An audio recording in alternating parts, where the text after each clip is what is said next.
धनबाद का आमा घाटा मौजा, खाता नंबर 28। पिछले कुछ दिनों में यह जमीन विवाद का कारण बनता रहा है।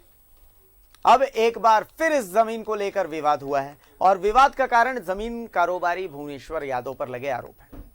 क्या है यह विवाद, आप समझिए कि कैसे यहां पर रैयती जमीन खरीदी जाती है और जब खरीदारों को पता चलता है करे हमने तो रैयती जमीन हमें बेची गई थी और जब हमने खरीदा तो यह जमीन तो सरकारी हो गई। कुछ ऐसा ही शिकायत पहुंची है धनबाद के डीसी के पास। ये रिपोर्ट देखिए। घाटा में हुआ खेल, लोगों को बेची गई रैयती जमीन और खरीदने वालों को मिली सरकारी जमीन। रिटायर्ड बीसीसीएल कर्मी की पत्नी ने डीसी से की शिकायत। जमीन कारोबारी भुवनेश्वर यादव के खिलाफ होगी कार्रवाई। जमाडा के सेवानिवृत्त अमीन डीएन सिंह की भूमिका भी संदिग्ध। डीसी के निर्देश पर एडीएम का सीओ को जांच का निर्देश। यह है धनबाद के आमा घाटा मौजे की जमीन, खाता नंबर 28। आपको ये तस्वीरें तो याद ही होंगी। अतिक्रमण हटाने गए प्रशासन के साथ लोगों की हिंसक झड़प।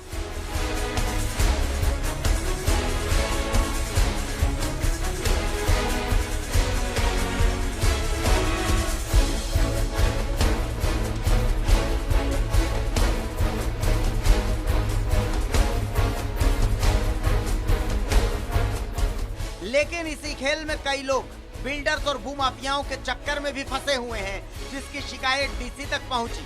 ऐसी ही एक शिकायत बीसीसीएल कर्मी की पत्नी डीसी के पास लेकर पहुंची और डीसी के निर्देश पर एडीएम ने सीओ को जांच के लिए कहा है।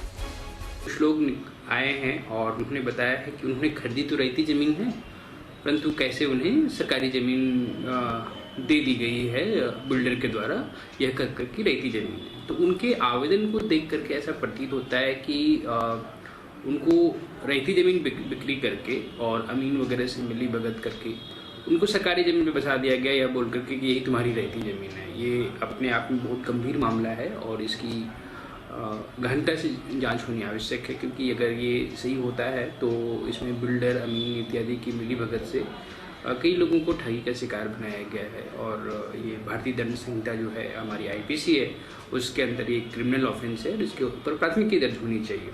तो इसी संबंध में हमने सीओ से रिपोर्ट मांगी है कि इन सभी चीज़ों की आप जांच पड़ताल कीजिए। जिन रैयती ज़मीन का ये कागज़ दिखा रहे हैं कि जिनके नाम पर उन्होंने रैयती ज़मीन करके इन्हें दी गई है, उसको पहले आप चेक कीजिए और देखिए कि उस बिल्डर ने इस रैयती जमीन के नाम पे कितने लोगों को बेची है। कहीं ऐसा तो नहीं कि उसके पास सिर्फ 50 डिसमिल या 10 डिसमिल जमीन हो और उससे कहीं ज्यादा उसने कई लोगों को बेच करके सबको सरकारी जमीन पे बसा दिया हो। आमा घाटा में ऐसे कई खेल हुए जिसकी जांच बहुत जरूरी है। लोगों को ठगा गया है और जांच के बाद ही सामने आएगा कि खेला हुआ कैसे है। इस खेले में कौन कौन शामिल है। धनबाद से न्यूज़ 11 भारत के लिए अरुण बर्नवाल की रिपोर्ट।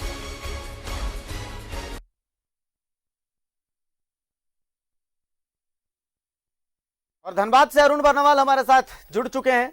सीधा रुख करते हैं धनबाद का। अरुण जी, खरीदी गई जो जमीन जब बेची गई थी तो उस समय तक रैयती जमीन थी, और जब ये जमीन खरीद ली गई, जब उसके डॉक्यूमेंट्स देखे गए तो अचानक से ये जमीन तो भाई साहब सरकारी जमीन हो गई। ये तो बहुत बड़ा ठगी हो जाती है। मतलब इससे बड़ी ठगी तो क्या हो सकती है। कुछ ऐसे ही खेल के कारण अभी कुछ दिनों पहले हमने आमा घाटा में जो जंग देखी थी वो थी, क्योंकि ऐसा ही खेल रचा गया था। तो ऐसे अगर जिन जमीन कारोबारियों ने जो इस खेला को रचा है, भुवनेश्वर यादव का नाम आ रहा है कि भाई उनके ऊपर आरोप लग रहे हैं कि उन्होंने ये जमीन बेची है, तो उन पर तो बड़ी सख्त कार्रवाई होनी चाहिए।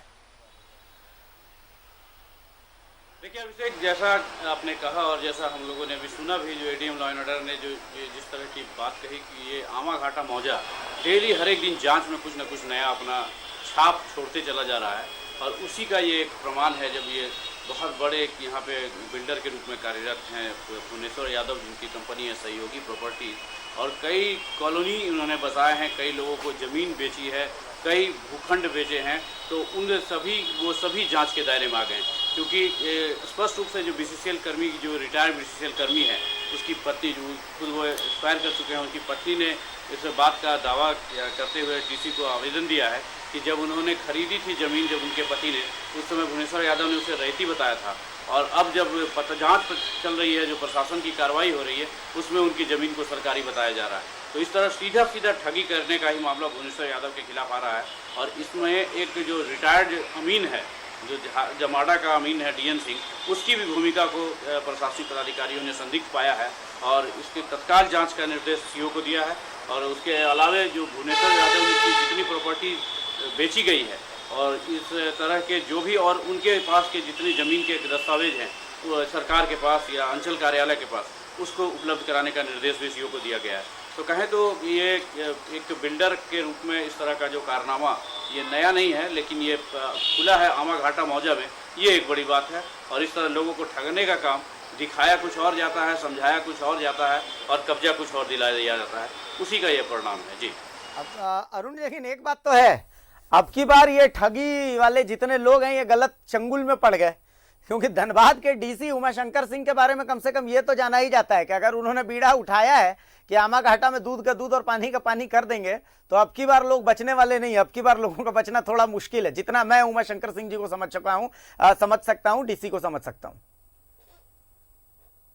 निश्चित रूप से कहें तो धनबाद का जो जिला प्रशासन है या खास करके उपायुक्त का नेतृत्व जिस तरह का है, ये प्रमाण अधिकारियों को उस दिन और उनको सफलता प्रदान किया था जब उन्होंने वहाँ पे जो मुनादी करने के बाद जो कार्रवाई करने गए थे और जब लोगों ने जो कथित जो पीछे पर्दे के पीछे जो लोग दबंग थे, जो कब्जाधारी थे, उनके निशाने पे जिस तरह लोगों ने पुलिस और प्रशासन के पे पथराव किया और इसकी सूचना मिलते ही उपायुक्त तत्काल वहां पहुंच गए और जिस तरह के कड़े कदम उन्होंने उठाए, ये अधिकारियों के मनोबल को और बढ़ाने का काम किया। और इसके साथ ही जो ऐसे जो अवैध कब्जेधारी हैं उनको एक सख्त संकेत भी मिला है कि वो चाहे कितना भी कर लें, प्रशासन अब इस तरह के जो सरकारी ज़मीन है या इस तरह के जो गलत धंधे जो जालसाजी करके जो लोगों को ठगने का काम करते हैं उनको छोड़ेगा नहीं और उनके खिलाफ सख्त कार्रवाई करेगा। तो ये जिला प्रशासन ने ये संकेत दे दिया है और इससे हड़कम तो इन अवैध कब्जाधारियों में और ऐसे लोगों में निश्चित रूप से हो गई है। जी चलिए अरुण, बहुत शुक्रिया आपका इस तमाम चर्चा के लिए, इस तमाम जानकारी के लिए।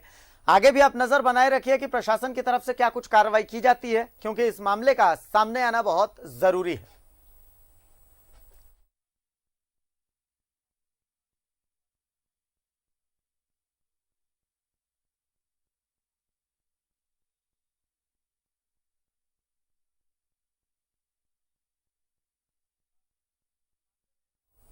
अब बचा यह है कि अब जांच आनी बाकी है कि इस जांच की रिपोर्ट में क्या कुछ रहता है। और